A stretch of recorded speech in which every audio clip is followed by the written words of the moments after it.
6 p.m. Pakistan Standard Time. Assalamu alaikum. This is Radio Pakistan, the news read by Zahra Sikandar. First, the headlines. Deputy Prime Minister and Chinese Foreign Minister at a meeting in Hong Kong have reiterated firm resolve to make joint strides for regional peace and stability. Pakistan has decided to elevate Shah affairs in Kabul to ambassador-level status. Chairman of Joint Chiefs of Staff Committee says pre-22nd April situation has almost been restored between militaries of Pakistan and India. Indian troops have intensified restrictions in Indian illegally occupied Jammu and Kashmir, and Indian Home Minister's visit to the valley.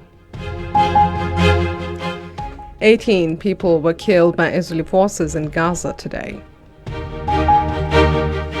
In second T20 between Pakistan and Bangladesh will be played in Lahore today.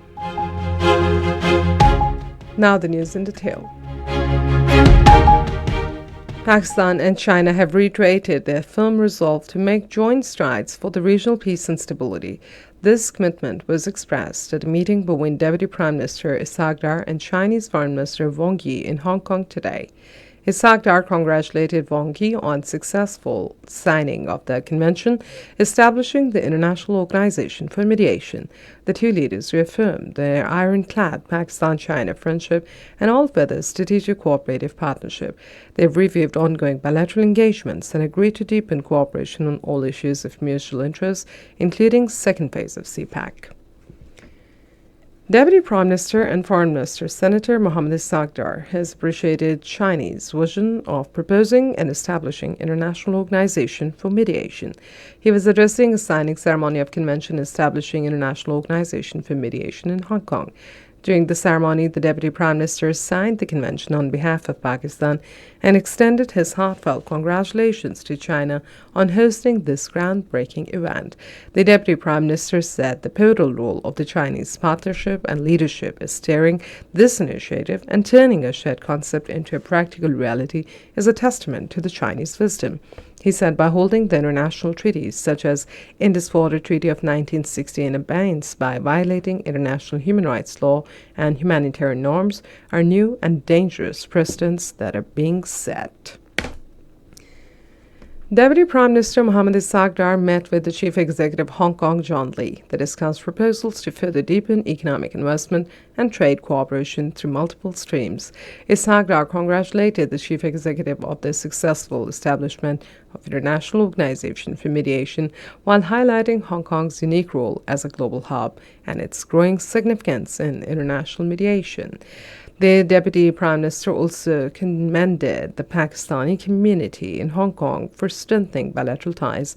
The Chief Executive of the Hong Kong expressed eagerness to further enhance collaboration with Pakistan. Pakistan has decided to upgrade the level of its Shah affairs in Kabul to the level of ambassador. This was announced by Deputy Prime Minister Ishaq Dar in a post on social media platform X today. Ishaq Dar expressed the confidence that it would further contribute towards enhanced engagement, deepened Pak-Afghan cooperation in economic security, counterterrorism, and trade areas, and promote further exchanges between two fraternal countries. He said Pakistan-Afghanistan relations are on a positive trajectory after his very productive visit to Kabul with Pakistani delegation on 19th of the last month. Ambassador of Ethiopia to Pakistan Dr. Jamal Beka Abdullah met with Chairman Higher Education Commission Dr. Mukhtar Ahmed in Islamabad today. They discussed various avenues for bilateral cooperation in the higher education sector. Speaking on the occasion, Ambassador said Ethiopia is keen to utilize Pakistan's extensive experience and knowledge in higher education for its human resource development. Chairman Senate Yusuf Reza Gilani says the bilateral relations between Pakistan and Turkmenistan are growing stronger with time. He said this during a meeting with Deputy Chairman of the Majlis of Turkmenistan, G. Rozu, in Ashgabat today. The meeting covered enhancing cooperation in various sectors including trade, energy, information technology, tourism, and culture. The two leaders agreed to promote regional cooperation and economic connectivity.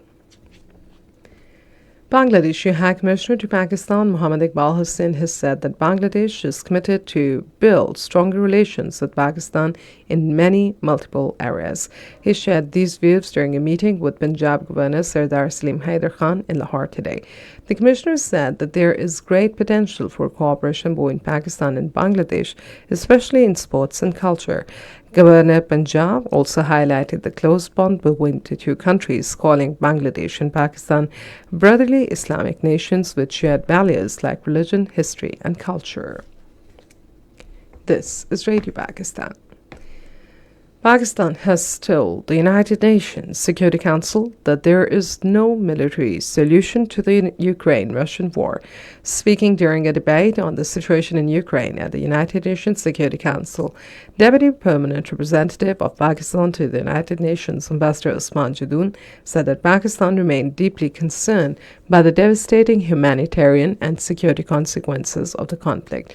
He further said the new escalation in the conflict, marked by increased attacks on civilians and civilian infrastructure, undermines the fragile process achieved through painstaking diplomacy. The United Nations has honored 57 military police and civilian peacekeepers from 32 countries, including 2 from Pakistan, who paid ultimate price for the cause of peace last year, serving the missions around the world. A ceremony to this effect was held on the occasion of International Day of UN Peacekeepers. Among the posthumous awardees of DAG medals are Sepoy Muhammad Tariq and Havildar Ehsanullah Khan, who both served with United Nations Interim Security Force for ABA. Chairman of the Joint Chiefs of Staff Committee, General Sahir Shamshad Mirza, has said the pre-22nd April situation has almost been restored between militaries of Pakistan and India. In an exclusive interview with Reuters, he said this indicates a de-escalation of forces deployed during recent tensions. General Sahir Shamshad Mirza emphasized that the risk of escalation had increased due to the recent fighting not being confined to the disputed territory of Kashmir. He said there have been no back channel of informal talks to ease tensions between the two nations. He unequivocally said issues can only be resolved by dialogue and consultations on the table instead of waging wars. In Indian illegally occupied Jammu and Kashmir, occupying troops forces have intensified restrictions on Indian Home Minister Amit Shah's arrival on a 2-day visit. According to Kashmir Media Service, restrictions include additional deployment of Indian soldiers, hectic checking of vehicles, and establishment of checkpoints at entry and exit points to establish and to keep a vigil on the movement of vehicles. This year's Arafat sermon during Hajj will be broadcast in 35 languages, including 3 in real time in a bid to reach over 5 million Muslims worldwide. The ambitious global initiative taken by the Saudi authorities seeks to enhance the spiritual experience of pilgrims and convey the sermon's message to a global audience. The sermon will also be digitally streamed and disseminated through various social media platforms.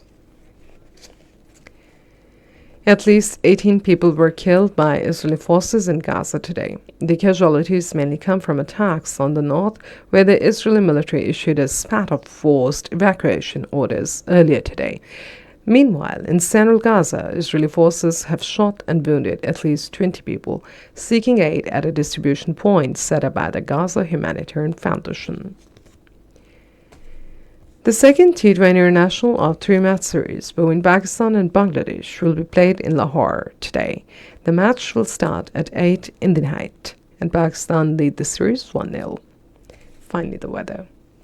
Mainly hot and dry weather is expected in most parts of the country, while very hot in plain areas during the next 12 hours. However, partly cloudy weather with dust storm, rain, thunder showers likely at isolated places in Upper Khyber Pakhtunkhwa, Islamabad, Potahar region, northeast Punjab, Kashmir, and Gilgit-Baltistan.